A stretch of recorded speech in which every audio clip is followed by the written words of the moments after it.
Hi everyone, I want to welcome you to our Chicago booth webinar on mobility after the lockdown and how will we move in a post-COVID world. Our Chicago booth Mobilities and Cities group, and we have two guest speakers today, Alberto Coloma and Zaina Nazer. First, I just want to give you a brief update on the University of Chicago Booth School of Business for those who might not be aware of who we are. We are the second oldest business schools in the US, founded in 1898. We're the only US business school with permanent locations in Chicago, London, and Hong Kong, where we offer our degree awarding programs currently run as executive MBAs. And the unique thing is that we are the only school that fly our professors over to teach. So the MBA our executive MBA students earn is the same as they do in Chicago. You see a picture here of our London entrance. We have been in London since 2005 and we are excited to launch our new campus. We have moved in, but due to the lockdown, we haven't been able to access it just yet. So we look forward to welcoming you in the near future to our new London facility at 1 Bartholomew.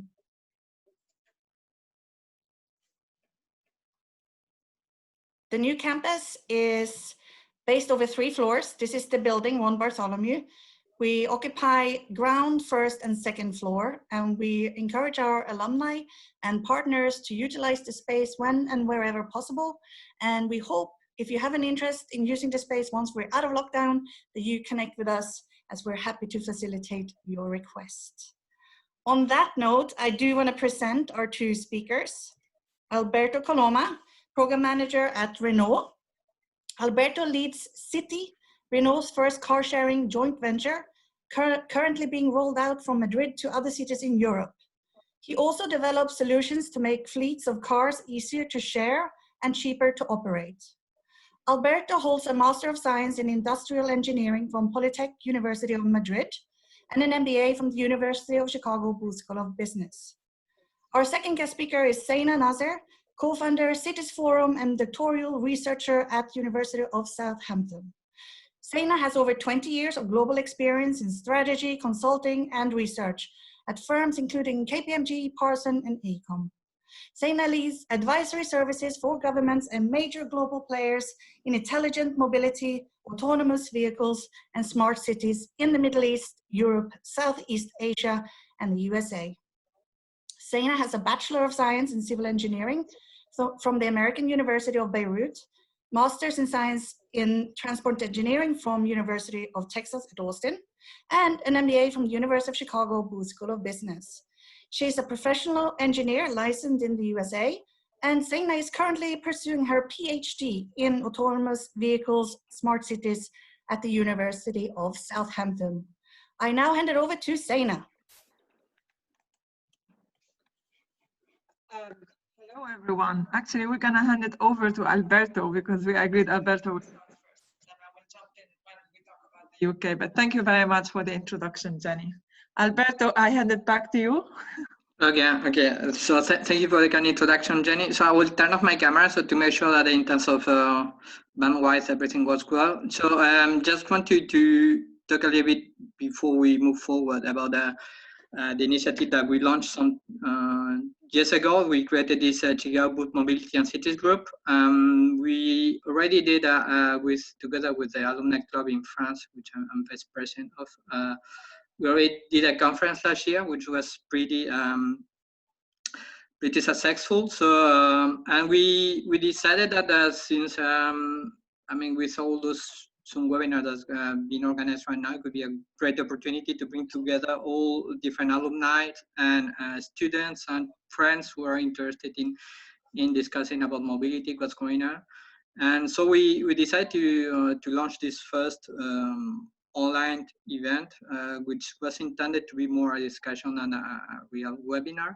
But there are many people who had joined. So we decided that we were going to do first as an introduction, an overview of what's going on right now on the mobility services during the corona, what we think could happen after the corona. And then we'll open the discussion to everyone. So, okay. So let's start. So let's see, some time ago, last year, so we step up for a moment. So what can we say? We can say that demand for mobility services have been on the rise for ride-hailing, car-sharing services, and there was all this micro-mobility, bike sharing and scooter sharing services that were all around the place. So everyone was using them. So you have a look at the statistic that we got from Micromobility podcast.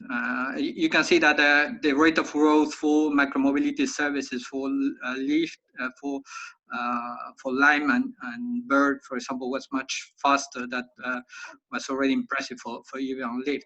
So I think we can say that the main highlight of 2019 was probably the rise of micromobility that reached around 350 cities at the end of the year. Okay. So what's going on also about funding? So on the other hand, so venture capital was also flowing into micromobility. Venture capitalists that were funding ride-hailing services, Uber, Lyft, were also pouring money into micromobility. So at the end of 2019, so there was an estimate of $33 billion invested in micromobility. To give you an idea, that is as much as today's market cap of General Motors. So, of course, market cap in the automotive industry has gone down in the last months, but still is quite impressive. And there were also some many activities going on, like, for example, acquisition of Cirque by Bird during 2019. So also automotive was also started to be discussed. What was the role of automotive in the cities? So the city had been fighting to come to grips with ride-hailing and also at some point with car-sharing services. Then came micromobility, and then they realized they had to start to regulate them. So because otherwise it was a real mess. I live in Paris, and you could see there are plenty of bicycles and scooters around. So most of the city decided to regulate them, and even some of them decided to go even further and launch tenders to limit the number of operators. That was the case, for example, in Barcelona or in Madrid. In parallel, some of the cities also decided to go the way of restricting the access to the city for some cars, like Madrid did with Madrid Central, where they restricted access to the city center to conventional, thermal engine cars. Okay, it was only possible to go to the city center if you had an electric vehicle. Everyone's that also explained in some point the rise of car sharing services that were based on electric vehicles in Madrid in the last years. But then Corona arrived, and then you can see the graph on the left, the rise of the impact of Corona on the infection and the death rate, and on the right you can see, which is pretty amazing, the statistics that you can get from Apple. You could see the impact on the number of requests that Apple is measuring on Apple Maps, and you have the address there. You can go and have a look. So you can you can check them by country. You can check also by type of transport. You can check people who are checking the address on the direction for driving, walking, or public transport. So you see anyway that there was a huge drop in Italy at the beginning of March due to the lockdown of the cities, and then some other countries follow, like the UK, Germany, France, and so on. So at the end of the day, so the cities got empty. So there were plenty of pictures around of empty streets on Paris, New York, London, and Chicago, and most of the city life has stopped. So. But not everyone was out of the city, so there were still some people around. Some funny pictures that we could see on the press. So now the question is, where are we now? So now the cities start loosening the lockdown condition. What are they doing? So we'd like to start first with the public transport. So how cities are dealing with public transport. So there are already some studies that are showing there's several measures that cities can take to reduce the impact of to adapt the impact of coronavirus to public transport. First one is physical spacing. That will reduce drastically the transport capacity, use more frequent sanitizing, cashless operations. I think we must bear in mind that at some point for a great part of the population, the only choice of transport is public transport. So they will still need to provide enough transport capacity for people to move around. So the only problem is that if we take into account some of those measures like physical spacing, so some studies are showing that the current capacity could be reduced to 15 or 20% of the nominal capacity. So the cities are looking for alternatives now. So and most of the alternatives they're looking at is implementing emergency cycling lanes and walking infrastructure. So they're taking public space out of from cars and using it for bikes for walking. Okay, that kind of measure are also at city level, but some other have been made also at the region level, like is the case in Paris. I'll show you later, where they are implementing also cycling and walking infrastructure. Okay, and some of the cities, even like Lithuania, Vilnius, are even going much further, and they even fully pedestrianizing the city center and allowing more space for cafes and restaurants to run the businesses. So now let me have a look at Paris. So and before we go into the current status, I would like to have a look at and show you what was going on some months ago in December and January. So there was a transport strike in Paris that had as the main consequence that people had to switch to other transport modes. So metro and buses were not running or running to a very minimal level. So people start switching mostly to micromobility services like bicycles or scooters. So you can see on the graph on the left that there's some of the that were measuring the number of trips on different streets. And in some points, the number of trips that were measured went up to 2.5 more than it was usually during the normal period when public transport was available. But the reason I saw this is because I think it's this proof to most of the Parisians that finally micromobility services it's possible to move around in Paris using bicycles or scooters. And this could also explain why later at some point the city of Paris is pushing for some other more harder measures on the long term. So what about now? What is Paris doing? So public transport, so they're ramping up the public transport since Monday, since yesterday. So we started losing in the lockdown yesterday. So now people can travel in the metros, in the buses. They are asked to wear masks. And they have also set in place more than 2,000 parking slots outside of Paris so that people can drop their cars and continue their travel by public transport.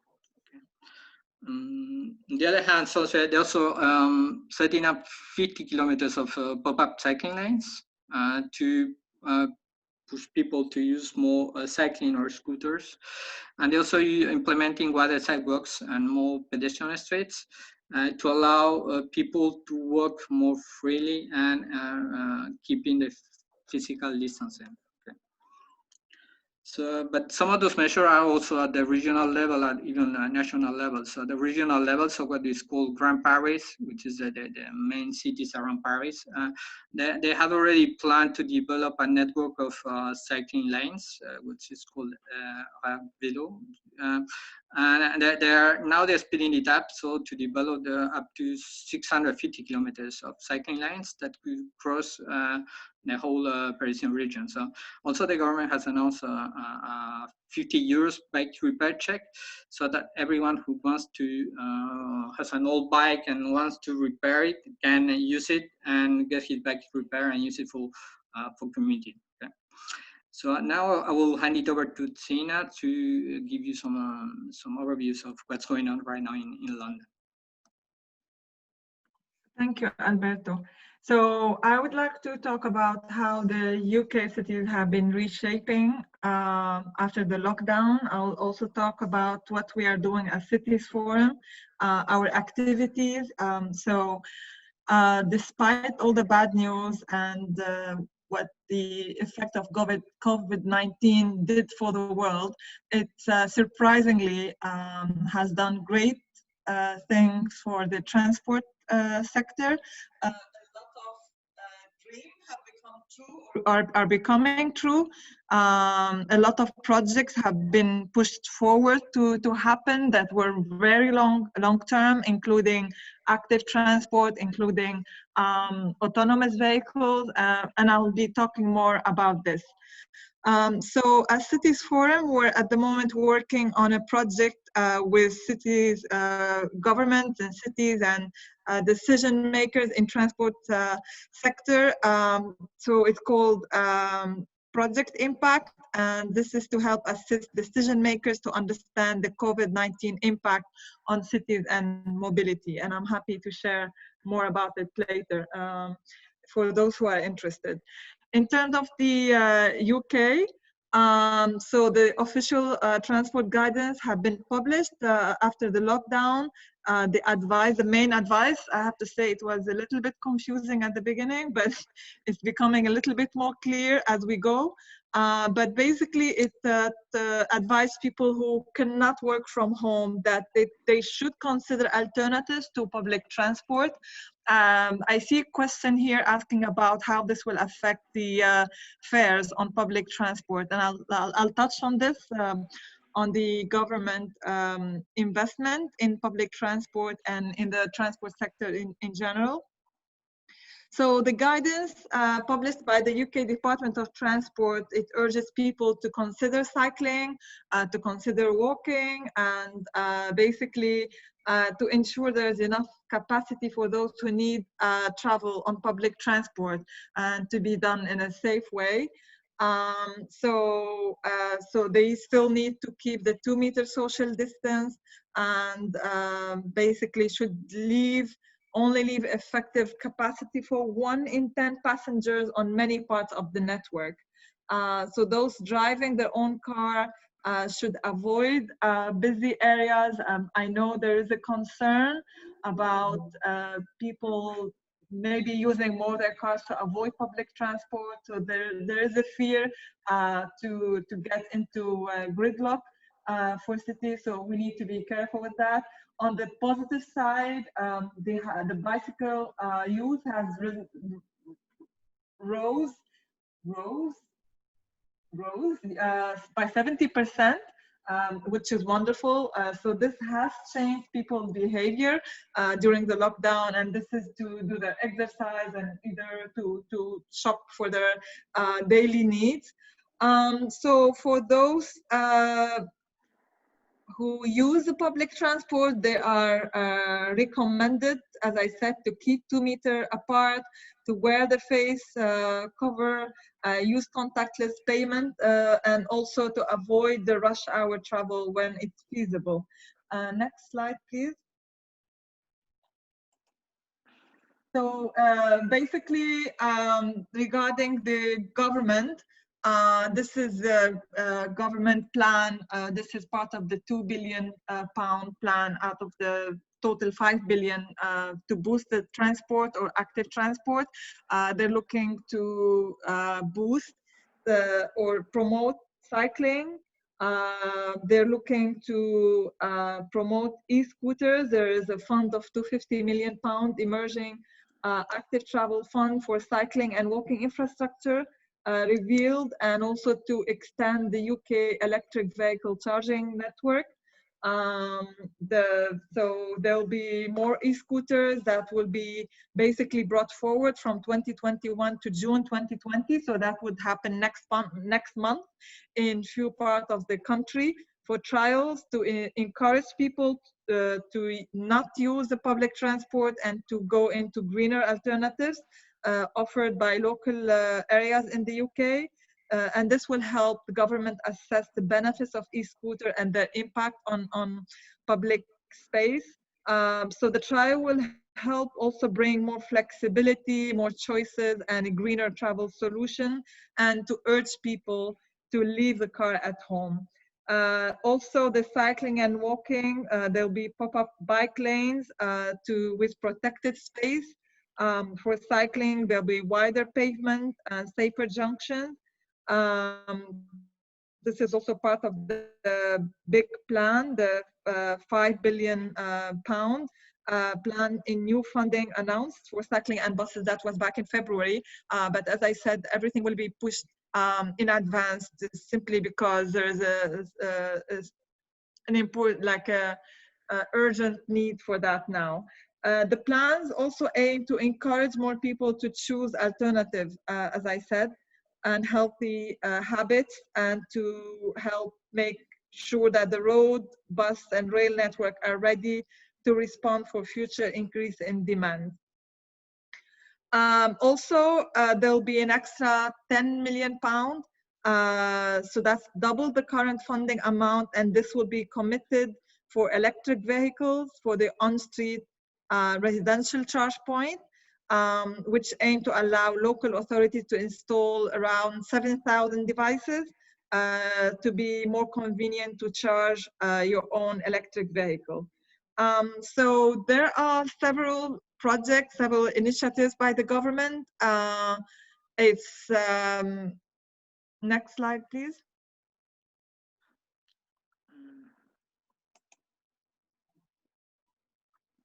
Oh, that's yours. Okay, so you can go back one slide. Sorry. Okay, so as I mentioned, it can be a positive thing. We're all waiting to see. This is unprecedented, extraordinary times for everyone. But it sounds like we're learning in the UK from our mistakes. We have, as Cities Forum, we have been extremely busy. So unusually busy with these times, with what's going on. And I think there are a lot of rooms, especially, also I wanted to mention something about the government also working alongside with the tech sector.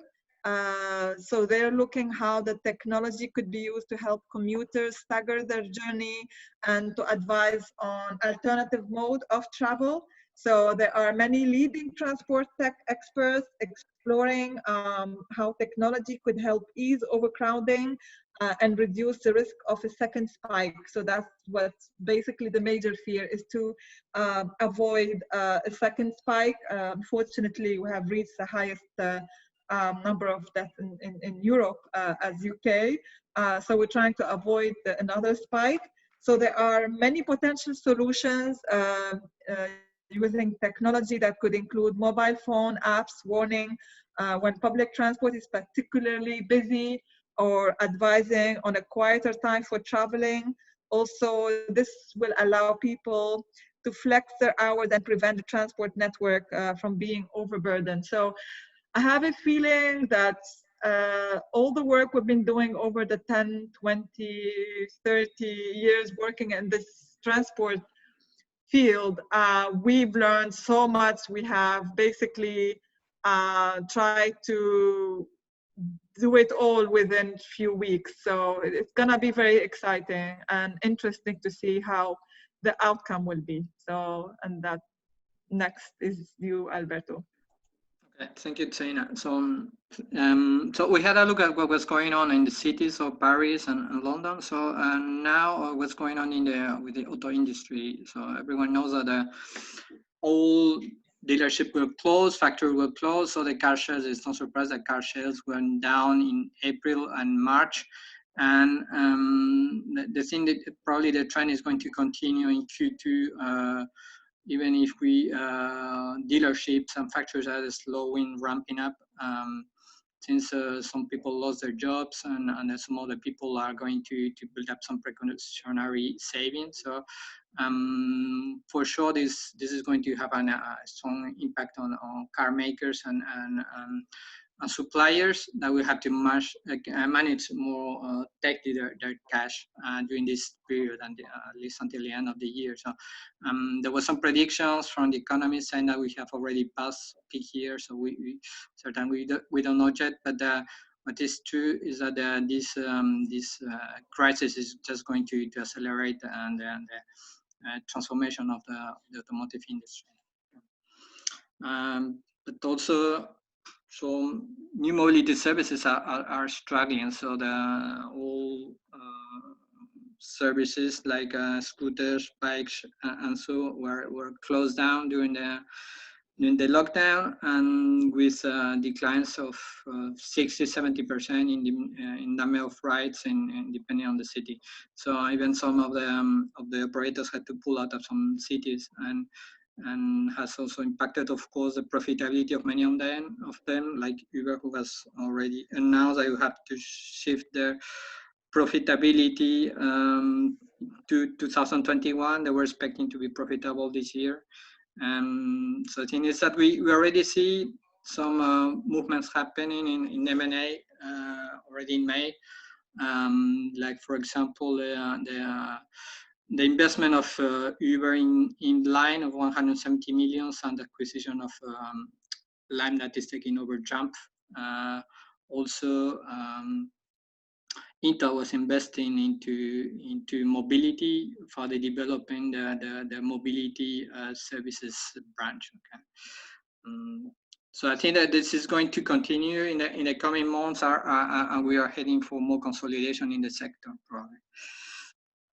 So now the question is, after all of this is over, what is going to happen? So at some point, it could take months or years for this to come back to let's say a normal situation. Now the question is, what is going to be the new normal?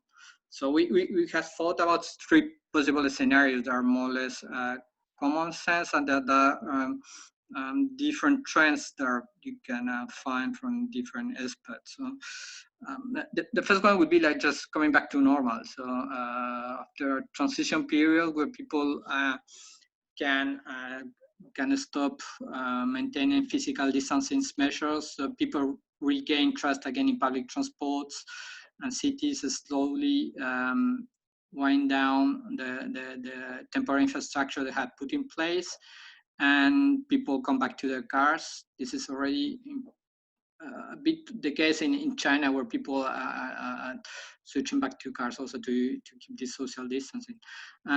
So the thing is, I think we will go back to the previous situation 2 months ago, before the coronavirus. So, the only problem with this scenario is that most of the cities are against it. So they're really looking forward to use this crisis as a new opportunity to change things and to implement changes that have been on the pipeline for a while. So this C40 network, in case you don't know, it's a network of 90-60 cities. So main world cities, mostly Western city, with over 700 million people living in, who came together to coordinate actions on climate and sustainable future. And they just released some days ago some principles on recovery, how they think that the recovery should be guided. Okay, and the first one is very clear: is they don't want to return to a business as usual situation. They want to build rebuild the cities based on sustainability, based on resilience. They want to use this opportunity to fix some equity issues that were already available before the crisis, that they became more serious during the crisis. So this makes question that we, at least from point of view of the city, they don't really want to come back to the previous situation. So what this leads us to the second scenario: is what the city wants. So they want to take this, as I said before, they want to take this opportunity to roll out, to turn the current urban fixes that they have implemented into long-term solutions. And some cities, like for example Paris, they have developed the idea of for example, this 15-minute city, which is based on the concept of hyper-proximity. Where you can find around your home everything you need to live. You can work, learn, all cultural activities, sport, and so on, just 50 minutes away from your door. So this is certainly not a new idea. That had been already around for years, and some cities, like for example Barcelona, had already implemented it like that, what they call super blocks. But as I said before, this is the crisis is probably going to be a catalyst for cities to take action and speed up the change in some plans that they already have in the pipeline. So that will have certainly an impact on urban mobility. That kind of city will be more about walking and cycling than about cars. So that this is certainly a change that is going to go on if at the end of the day this kind of concept is implemented by cities like Paris. So, but it's not everything about urban mobility. There's not only urban mobility that is probably going to change. I wanted just to share with you a concept that I don't know if everyone knows. So it's what they call in Swedish is flygskam. It means climate guilt. This is a rising trend in Sweden, and it's also rolling over to some countries. People feeling ashamed of traveling by plane, switching to other modes of transport, like for example rail. So they have seen a rise in the number of rail trips in Sweden, and a decrease in the number of flights, mostly domestic, also in Sweden. So this is what has started as a let's say as a social movement. Could also at some point become more important if also the governments join the fray. For example, recently France, the government of France agreed to provide a state loan to Air France, but in exchange also of Air France reducing their domestic flights. So switching people from using the planes to using the rail for domestic transport.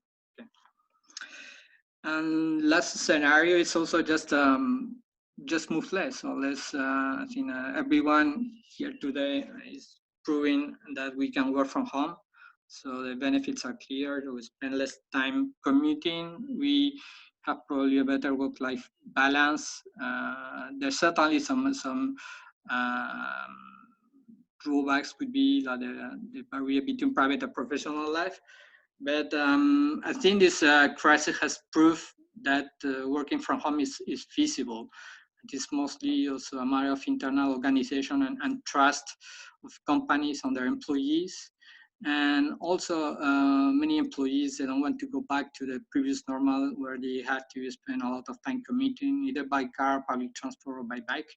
So I think this is also part of, this is a trend that is must be taken into account. So, and even some experts that are predicting that some people might move out of the big cities to enjoy more space, have a garden, and so on. And actually, some people are already saying that on the interviews that they want to come, they want to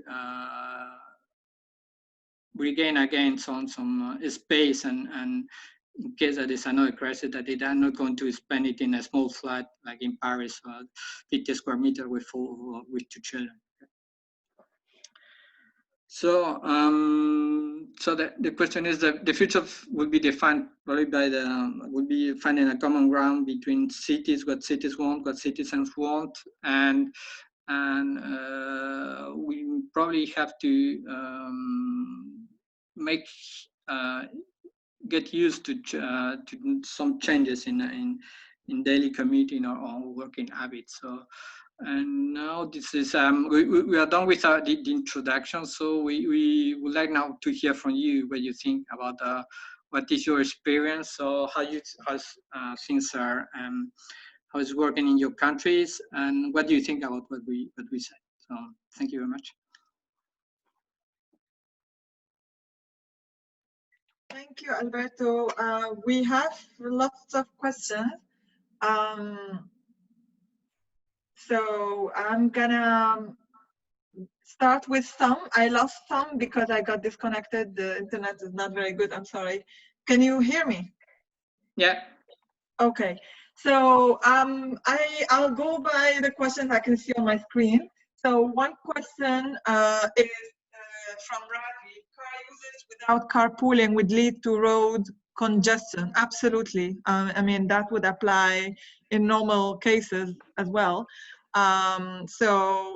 Although car usage is safer during coronavirus due to social distancing, we have to be very clear and very careful not to run into another gridlock and another problem. I mean, the good thing about coronavirus, at least when it comes, many of us have seen very interesting photos of cities with healthier, cleaner air. You can actually see the sky cleaner with less CO2. So it was quite nice to have less cars on the road. So we don't want to ruin the environment again after the lockdown is finished. So this is why the government is promoting and encouraging active transport. So there's also a move here to push for increasing the public transport fares. So there was a question about public transport fares. In a way, this will also help reduce or help with the social distancing. It is going to be difficult. It is going to be challenging, but I can only see working from home as a solution. People who have to go to work to take it very seriously to use active transport as a solution rather than using their own cars. So that's my answer to this question. What about you, Alberto? Yeah, I think that I fully agree with you. So I don't know whether I can add more than what you already said. So I'm fully in line with you. So what other question do you have? So there is another question about how is Paris implementing the pop-up bike lanes. Do you want to take that question? Yeah. I don't know who has that question exactly. So they're rolling it out pretty quickly. So the picture that you saw, it's supposed to be temporary infrastructure that they're developing, but actually the only difference with most temporary infrastructure that has been rolled out in many places is the color. So it's just yellow, but you could perfectly say that it could stay there for longer. So. And it was unfortunately I couldn't see it with my own eyes because we're not supposed to walk around. So and we just started loosening the lockdown on yesterday. But all the pictures that you can see on the press is pretty impressive. And also what I said, there was opening up park and ride spots outside of Paris, so also people can drop their cars and switch to other modes. So they're taking a bike or taking a bus or metro or whatever. So. Okay, there are two questions on public transport. I will take them. One is from Tamer. Tamer is saying, what is the future for public transport? How can we avoid losing all the investment that has been poured there? Well, I mean, we won't lose the investment on the long run. There is a situation, I mean, as explained by the government, we have 4 phases that we're following. So every month there is a change of phase if everything goes well. I mean, we have seen basically a total lockdown of at least 2 months for the whole world.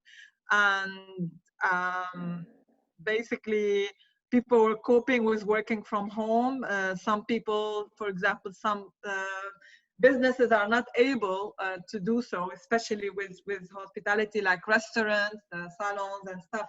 But companies, even universities are able to cope. I'm doing everything through the University of Southampton, even working with everything we're doing from home without a problem. So in the long run, public transport should be back to normal, should be used, but this is just a special condition. There was another question by Aymeric Rousseau about public transport fares cannot be increased due to equity. So here, TfL in London, I mean, I'm not sure about other places. Maybe we can open the floor in the last 10 minutes and have people give their opinion about their own cities. And in fact, we're actually very happy to host for our upcoming seminars speakers from other cities around the world who are passionate about talking about their cities, or basically city officials who would like to share their experience. But in the case of TfL, they're losing a lot of money because of the major lockdown. And there is the Institute of Fiscal Studies, IFS, released a report today suggesting that measures should be taken to increase the fare prices. Just to basically for a few reasons, I personally tend to agree with that. One reason is to keep pushing people to avoid public transport, or at least avoid it during rush hours, because when it's not rush hour, the price goes down.